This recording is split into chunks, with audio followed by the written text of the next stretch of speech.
I watch Alex from a distance. I always do. He's everything I'm not: bold, loud, magnetic. The kind of person who walks into a room and immediately becomes the reason people stay.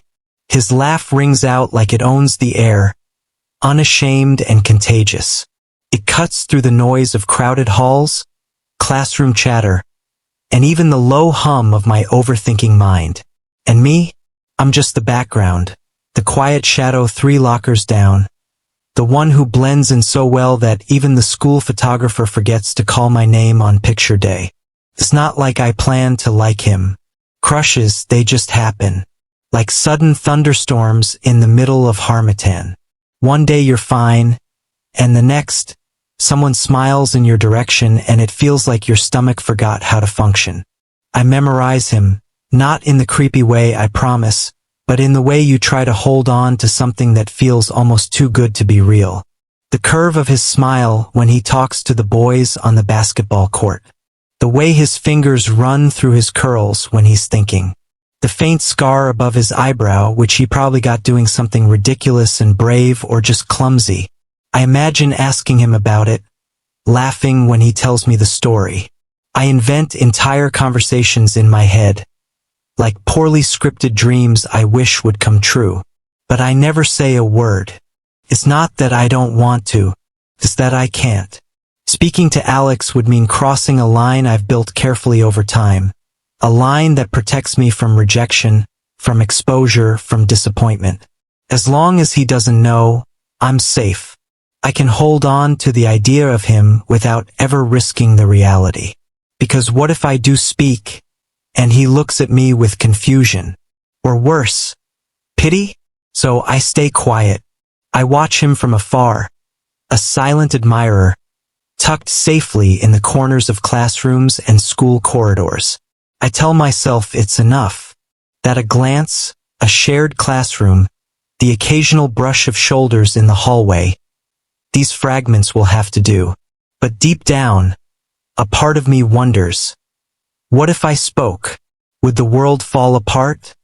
Or finally begin? Every lunch break, I sit across the quad, watching him with his friends. The loud ones who seem to talk with their entire bodies, slapping backs, tossing chips, howling with laughter like the world exists just to entertain them. Alex sits right in the middle of them, like the sun in a solar system of noise and swagger. I sit alone most days. Not because I don't have people to sit with, I do. Sort of. But I choose this spot deliberately. Near enough to see him, far enough not to be seen. He always has something interesting to say, judging by how they hang on his words, how they tilt their heads back laughing when he's halfway through a story. I never catch every word, just glimpses. But in my head, I imagine what he's saying. Something witty, something smart, something that would make even me laugh if I ever got close enough to hear it. Sometimes I wonder what it would be like to sit at that table. To have his attention even for 5 minutes. What would I say? Would I be funny? Interesting? Or would I stumble over my words like I always do when I'm nervous? He doesn't notice me. Not really. But once he holds the door open for me. It's a Tuesday. I'm leaving the library, arms full of books I don't even need.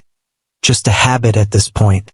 He comes up the stairs from the science block, earbuds in, eyes somewhere else. I step toward the door at the exact moment he reaches for it. He sees me. Actually sees me.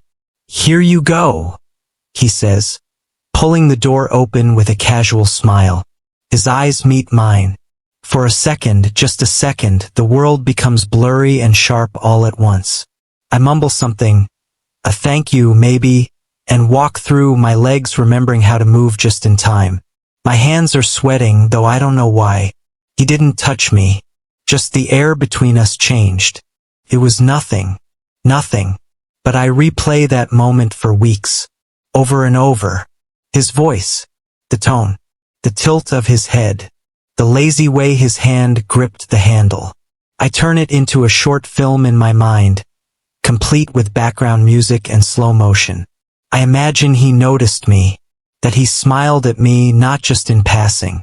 I know it doesn't mean anything, but still, in a world where we've never exchanged a full sentence, it's something. And sometimes, something is enough to keep you going. Then, it happens out of nowhere. One of those moments that feels small at first but ends up shaking your whole world. Ms. Carter strolls into English class, already juggling a tall coffee and a stack of freshly printed worksheets. "Okay, folks," she says, setting her things down. "You've got a group project this week. I'm assigning partners." A groan ripples through the room. I keep my eyes on the desk, tracing a small ink stain near the edge. I've never been lucky with pairings. It's always the kid who forgets we even had homework, or someone who assumes I'll do all the work just because I'm quiet.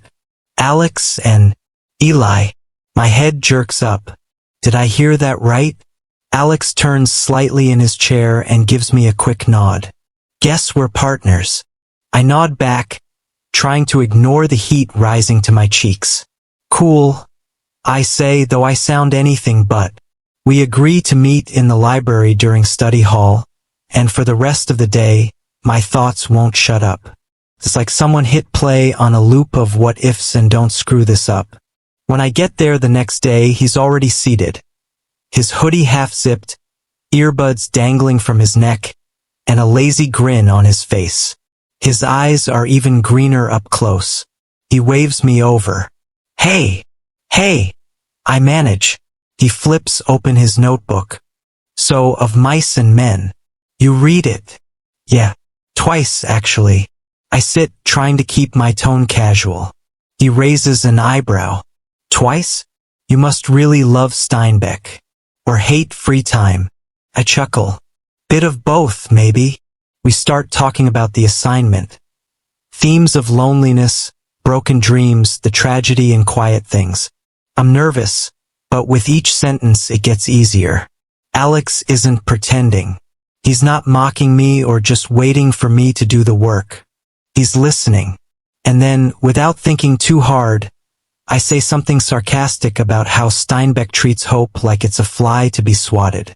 It's not even that clever, just something that slipped out. Alex laughs, loud, unfiltered. His head tilts back, and the sound fills the corner of the library we've claimed. I feel like I've won something big. That laugh stays with me the rest of the day, the rest of the week. We finish outlining the project, and when he stands to leave, he pauses for a second. Hey, he says, adjusting the strap on his backpack. Thanks for making this not suck. I smile. Yeah, you too. He turns, heads off, disappears down the hall with that confident walk that always makes me feel like I'm in slow motion. And I'm just sitting there, heart racing, mind replaying every word. I almost told him I liked his laugh. I almost said he surprised me. I almost asked if he wanted to grab coffee sometime, outside of school. But I didn't, because this is high school. Because we're two guys. Because I've seen what happens when someone says too much too soon. Still, for once, I'm not just watching from the shadows. We talked. He laughed. It was something. And maybe, just maybe, it's the start of more. But I later realize it isn't. The air hums with senior year energy. Countdowns scribbled on locker doors. Kids screaming about prom dresses. College acceptance letters folded into back pockets like lottery tickets. Everyone's starring in their own coming-of-age film. Except me. I'm more like an extra. A blurry face in the background of Alex's high school story. He's everywhere. Laughing in the quad. Telling stories at lunch that make people double over. Walking down the halls like he owns the ground beneath him. There's a freedom in the way he moves, like he doesn't know what it means to hide. And me? I keep my eyes low and my secrets closer. We still work on the project. We get an A. We fist bump when Ms. Carter reads out the grades. And for one wild second, he ruffles my hair. Like we're close. Like I matter. But once the project ends, so does our orbit. He's gone back to his world, the world of soccer practices, parties I'll never be invited to, and casual flirtations with girls who post about him on their stories. I become what I've always been, invisible. Except now it hurts more, because I know what his laugh sounds like up close. I know what it feels like to be seen, even for a second. And that's when I write it. The letter. 2 pages, front and back. Written on notebook paper, in my neatest handwriting. No title. No greeting. Just truth. I tell him about that first day I saw him in sophomore year. How he ran down the hallway with a backpack hanging off one shoulder and a band-aid on his chin. I write about how I noticed his laugh before I noticed his face. How I memorized his schedule by accident. How being around him, even from a distance, made high school less lonely. I write about the day he laughed at my joke in the library and how I went home that night feeling like maybe, just maybe, someone like me could matter to someone like him. And then I write the thing I never thought I'd have the nerve to say. Sometimes I think I might be in love with you. I don't know what to do with that. So I'm writing it down. I don't sign my name. I fold it, tuck it into an envelope, and carry it in my backpack for 3 days. 3 whole days. I picture sliding it into his locker. I imagine him reading it, heart racing like mine. I wonder if he'll know it's me. If he'll come up to me, eyes soft, and say something like I didn't know. But I'm glad you told me. Instead, on the 4th day, I pull it out during lunch and tear it up. I flush it down the toilet before I can change my mind. And just like that, everything I felt becomes a secret again. Alex walks past me later in the hallway. He's holding hands with some girl from the volleyball team. He doesn't see me. I don't expect him to. I'm just the hallway ghost, a shadow in the background. And he's the boy I never said anything to, not really. The last week of high school is a blur of signatures, awkward photos, and that weird feeling like everything familiar is already fading. People run through the halls scribbling, never change, and stay in touch in each other's yearbooks. Like they mean it. I wait until the last possible minute to ask Alex. He's leaning against his locker, surrounded by friends, tossing a football from hand to hand like he doesn't feel the weight of endings. I walk over, heart hammering, throat tight, and hand him my yearbook. He signs without hesitation.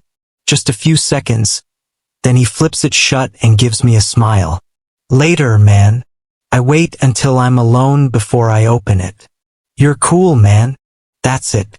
No inside joke. No memory callback.